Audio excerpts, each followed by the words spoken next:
Anyone who wishes to practically convince themselves of the reality of Kabbalah must systematically pass through the earlier stages of initiation and magical practice. Otherwise, the training required to achieve perfection would take too long, and any success would come far too late. However, an observer may, if they wish, study this work purely from a theoretical point of view. In this way, they will acquire knowledge that no philosophical system can provide. Yet knowledge is not wisdom. Knowledge depends on the development of the intellectual aspect of the spirit, whereas wisdom requires the balanced development of all four of its aspects. Knowledge is therefore merely philosophy, which in itself will not make anyone either a magician or a Kabbalist. A learned person may speak much about magic, Kabbalah, and so on, but will never truly be able to understand their power and abilities. In these words, I have explained the difference between a philosopher and a sage. Each must decide for themselves whether to follow the more comfortable path of knowledge alone or the more difficult path of wisdom.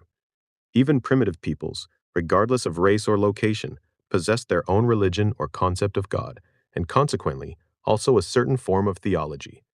Every theology can be divided into two parts, exoteric and esoteric. Exoteric teachings are intended for ordinary people, while esoteric knowledge is the theology of the initiated and the highest priests. Exoteric teachings never contained anything about true magic or Kabbalah. Therefore, only magicians and Kabbalists could become initiates among ancient peoples. Since the dawn of time, the most sacred commandment has been to preserve this knowledge in strict secrecy.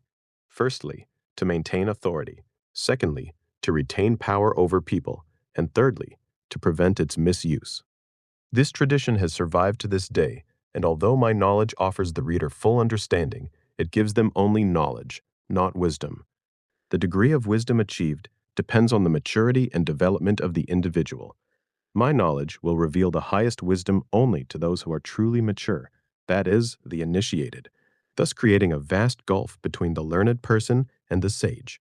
In this way, despite publishing the highest truths and secrets, I do not violate the command of silence. For the learned person, everything will always remain hidden, while for the initiated, it will be fully accessible.